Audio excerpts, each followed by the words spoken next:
Thank you for tuning in to the best parenting show on the internet, Post Daily Dose. It's the Post. It's the Post.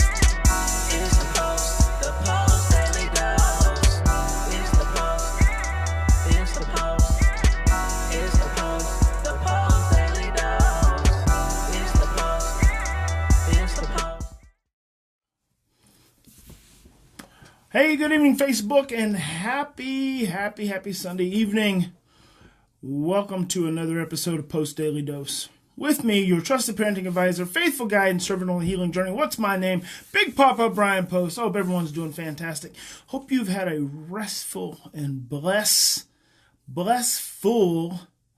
Sunday. It is really cold here in Oklahoma, and it is just getting colder. I think it's supposed to be something like negative 10 degrees wind chill first thing in the morning. Thinking about that, getting up at 3:30 in the morning to go get in a workout, 5:30 in the morning. I'm not so certain about that. Good evening, Mother, and good evening, Stefan from the Netherlands. So today I thought we'd talk a little bit about post-traumatic stress disorder in families. I had a good friend of mine. Yes, good night, Stefan. I had a good friend of mine, Daryl Hill, contact me the other day. He is starting a documentary over discussing post-traumatic stress disorder and the epidemic. Daryl, I've known for several years now, has been involved in working with veterans who suffer from post-traumatic stress disorder. And he is a clinician himself. He's very skilled in some neurolinguistic programming and hypnosis and some special forms of working with post-traumatic stress disorder. And Daryl is also a veteran. He is a Navy veteran, I do believe, and maybe Marines. And Daryl spent some time in Afghanistan or Iraq, a couple of the different wars, and he said that he has lost more of his platoon from committing suicide because of post-traumatic stress disorder versus having actually served in war. And so his heart, and he is really focused on educating the public about post-traumatic stress disorder and also giving treatment alternatives as opposed to just medication, because so much of the current treatment, especially for soldiers, is just plying them full of more medications, and that's just not the answer. It's probably one of the worst things we can do to someone who has put their life on the line to serve our country. So Daryl's the clip to the documentary, the sizzle reel, the trailer, I'll say, the movie is not done yet, but the trailer is The Truth About PTSD.net. The Truth About PTSD.net. You can go check it out. It's a fantastic little trailer, and it's going to be a really powerful movie, and so I am looking forward to being a part of that and help spread the message about post-traumatic stress disorder.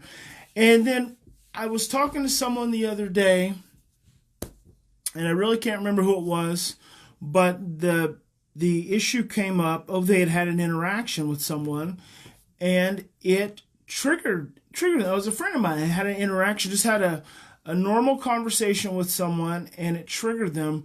The energy of the person they were having the conversation with triggered them and stirred up some of their own trauma and left him feeling really overwhelmed and really depressed. And he didn't really understand where that was coming from. And I said, you have just experienced a PTSD moment, and that's just stirred up something. That energy, he said, because it wasn't the conversation or anything like that. It was just the energy of the person triggered him on an unconscious level and stirred up some of his own trauma. And I deal with post-traumatic stress disorder probably every day with the families and the children that I serve. And the significance, especially with families, is because you have children who have so much obvious trauma. Like their trauma is so obvious, especially those of you who are adoptive parents. And those of you who are fostering children, you're dealing with children, you know for a fact, you know some of their history, so it's so obvious the traumas they've experienced, the neglects, the sexual abuses, the just deprivation, children who've been starved and left alone for long periods of time. Hey, Lisa. And what we don't realize is that the stress that these children have been under and have experienced, as another family I was talking to and has been working really hard with their children, is and they've got several of them. And as I was talking to them, we kind of came into the awareness that their children have lived in an environment of neglect and abuse longer than they've actually lived in the new family with their adoptive family. So the parents are feeling completely overwhelmed with these kids. And I helped them understand that you're raising feral children. You've heard that term before, feral children. So a child who's been raised by animals or raised like an animal, and they come to be termed and labeled feral, like animalistic, animal-like behaviors. And so helping them to try to understand that their children are very feral kind of puts them in a perspective, a mindset of just realizing that at any given time they got 5 kids, that they could have, 5 18-year-olds, 5 infants. And not only that, but 5 infants who have not been domesticated. And so then the other part of that is that the level of stress families are dealing with these children actually invite us as adults into our brainstem. And when we get invited into our brainstem, that's where our own traumas are at. Well, 9 times out of 10, and literally I'm going to tell you, it's 9 times out of 10, even in situations where parents have said to me, we've addressed that, we've worked on it before, they've not really dealt with the emotional aspects of their own trauma. So families have grown up, and parents, adults have grown up, they've gotten older, and they have gone to therapy at some point in time. And then they get these children, and these children are then stirring up all this stress in their lives. And then the parents start to feel really anxious and really overwhelmed. And they are disconnected and not consciously aware that what they're experiencing from the interactions with their children is actually a recreation of their own trauma. So their brain stems are getting activated. So if you heighten stress enough, if you turn up the level of stress enough in an individual's life, they start to tap in deeper and deeper into their brain stem, which is then stirring up their state level memory, where all your trauma is stored. And then pretty soon that starts to create a new reality for you. It's a trauma-based reality. Well, what we tend to do is we tend to displace all of our own emotions and trauma onto our children. Because before the child, you probably weren't feeling any of that, so consistently.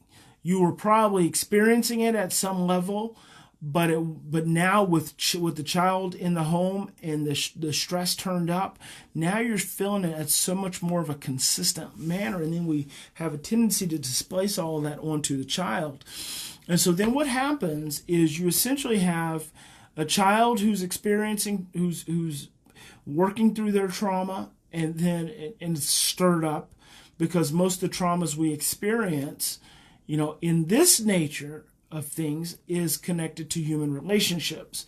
Now, in the instance of my friend and war veterans, their traumas are very much associated with the trauma of war. So, the constant gun blast and seeing your platoon mates explode and watching people lose limbs and seeing people killed in front of you.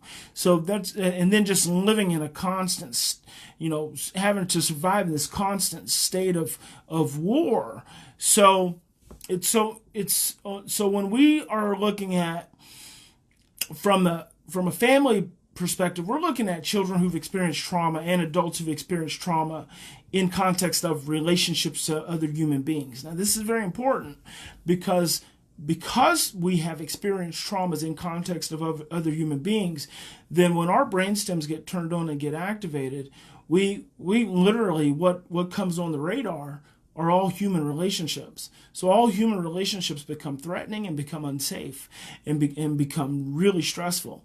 And so is it possible that teachers can be invited into their own brainstem because of our children's trauma? Of course. So anyone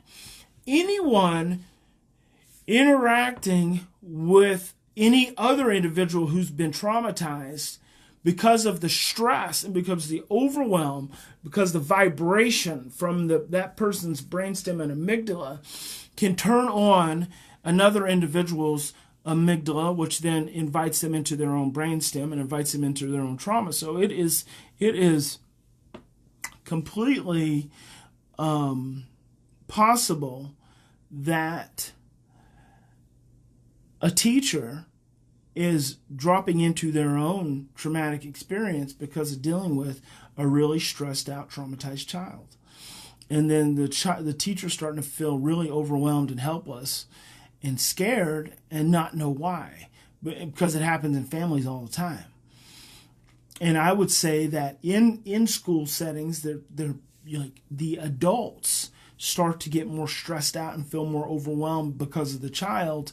And then, so all of a sudden you have a lot of adults who are now dropping into their own traumas.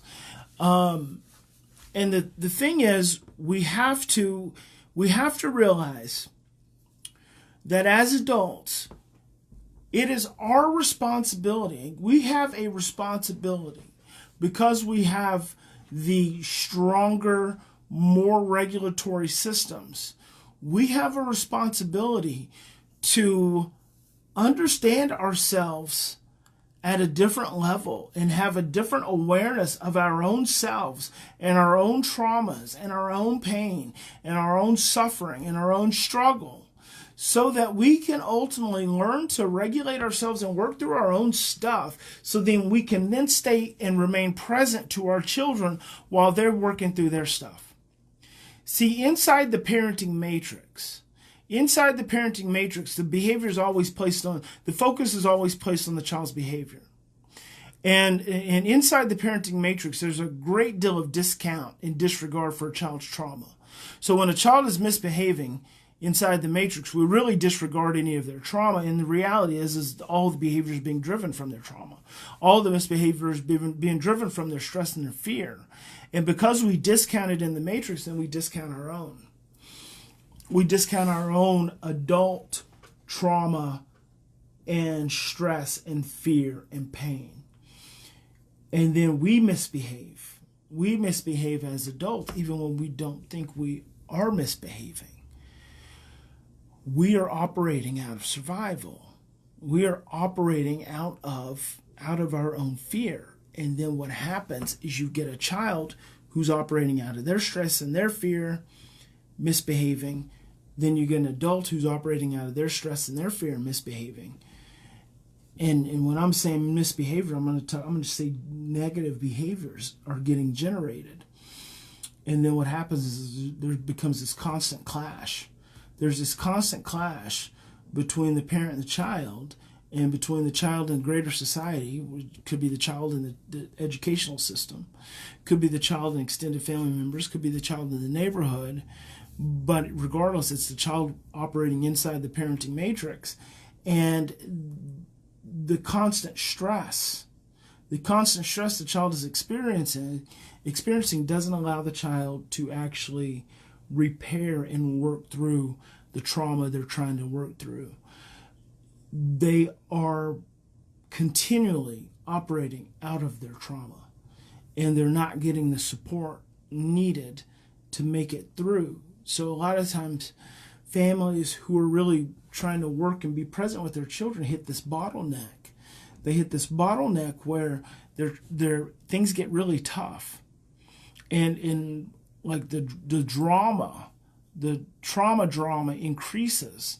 And so the natural inclination is to try to regress back, revert back, and just restore some kind of control, right? Because inside the parenting matrix, the goal is to just get the child controlled, to get the child suppressed.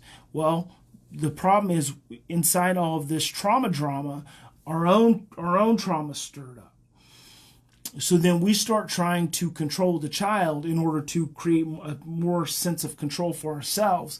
And then we start trying to suppress. We get mad, we yell, we hit, we isolate, we deprive. We do all these other more stressful things in an attempt to suppress the other individual, because the other individual is stirring us up. And when the other individual is stirring us up, we don't want that anymore. So we try to suppress it. And then eventually, because we're bigger, stronger, smarter adults, we can suppress it. And it gets suppressed and then it goes back down. Well, then you kind of drop back out of that bottleneck again. And then, days and weeks go on, and then all of a sudden the surge in the energy starts to creep up again into the bottleneck. And then again, you push it through. Well, at some point, you're going to continue to struggle and suffer as a family until you learn to work through that bottleneck. The only way you're going to get to the other side of healing is you're going to have to work through that bottleneck. And in that bottleneck is all the pain, the overwhelm, the confusion, and the call to have to do something different. And that doing something different is working on your own stuff as a parent. Getting more aware, getting more mindful, getting more focused on your own trauma that's being stirred up, so you can calm it, you can regulate it, and then you can help your child work on through theirs. And then as you do that, you go through that chaos, and just when you think it can't possibly get any worse, it's going to get a little worse.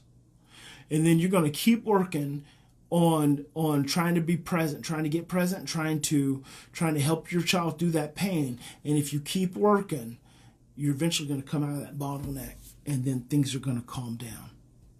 And when things calm down, it's going to be really good. It's going to feel really good, because you're going to feel an energy shift. But then what's going to happen again is you're going to hit another bottleneck, and you're going to keep hitting those bottlenecks, because the brain keeps returning back to the trauma until the trauma is completely integrated, because it has to keep working through. And so it's like a child who's been neglected, and a parent starts giving them more food, more access to snacks. Well, the child is initially eating all the snacks that they can eat, because it is speaking to the unconscious. It's speaking to the trauma. And then all the snacks are gone. The child doesn't need the snacks anymore. And then the parents put more snacks, and the child eats all the snacks up again. Well, and then the parent puts more snacks, and the child eats all the snacks up again. Then the parent doesn't put any more snacks, and then the child drops right back into oh my God, there's no more food, into the deprivation. And so then they start to, steal and hoard and all that kind of thing again. So the parent has to go back, put more snacks, and the child starts eating the snacks again. Well, the parent is going to have to continue putting the snacks until the child's system starts to realize that there is more food, that the food's not going to go away, it's going to stay. And then instead of removing all the snacks, the parent can start pulling back a few snacks. And then the child still has snacks. Then the parent can pull back a few more snacks. Then the child has more snacks, and the child still has snacks. And then over time, the child's brain starts to integrate around the trauma of neglect and deprivation, and realize that not only are there snacks, but there's real food here. And so then it's like you go through that bottleneck, and you come out on the other side. And then occasionally when stress sets back in, you got to go through that bottleneck again. And I think it was Sidney Poitier. He was being interviewed once on I think it was might have been Johnny Carson back in the day. I'm pretty sure it was Sidney Poitier, because I can kind of see his face. And he was talking about when he was a kid, they had no food. It's like they were always hungry. They had no food, and they had to do everything they could to try to eat. And he said, I always grew up with that. Even when I was an adult and became successful and had more money than, I could buy as much food as I could ever eat, plus 10 lifetimes.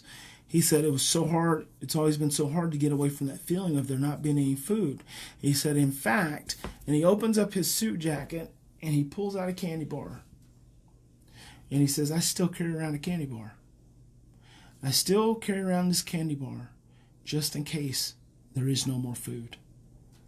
And that is the power of trauma at the brainstem level. This is a grown man, very successful, very wealthy, still carrying around this candy bar just in case there is no more food. And so the brain can keep going back to that pain, that trauma, and we just have to keep walking through those bottlenecks over and over and over and over again.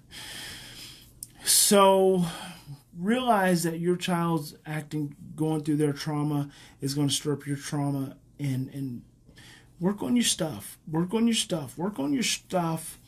Work on your stuff 90% more than you work on your child's stuff. And when you get your stuff organized, it's going to help start to organize your child's stuff, and then you can start spending more time on helping your child work through their stuff, because they're going to keep working through their stuff, because that's what their behaviors are. They're going to just keep working through their stuff. So there you have it. In any given situation, we always have two choices. We can continue to get stressed out and overwhelmed and react from the past, obsess about the future, not be present, and operate out of fear. That's always a pathway that's available to us. Or we can stop, we can slow down, we can take 3 to 10 deep breaths, get more mindful, we can go into our emotions, we can go into our pain, we can choose love. And that's what I want for all of you. I want you to choose love. Thank you for joining me. I hope you have a fantastic evening. I hope you lay your heads down tonight, and I pray for your family that the cells in your bodies just relax and release all the lineage of trauma and fear that you are carrying. Because you showed up here tonight for a very important reason, and that's because you have the power within the lineage of your family to break the chains of fear and stress that have been passed down from one generation to the next. You have the power and the ability, and that's why you're here. Because no one else before you has had that strength, but you've got that strength. So I hope that the cells of your bodies will relax and release that trauma, that fear, that insecurity, whatever it is that's been passed down. That you wake up in the morning, that you are refreshed, re-energized, reinvigorated, and more than anything, restored and ready to make Monday a fantastic day. God bless each and every one of you. Big Papa loves you. If you are a parent who's struggling, please join us at the New Parenting Revolution, the newparentingrevolution.com. Let us help you. Let us support you. And I will see you all tomorrow. Good night.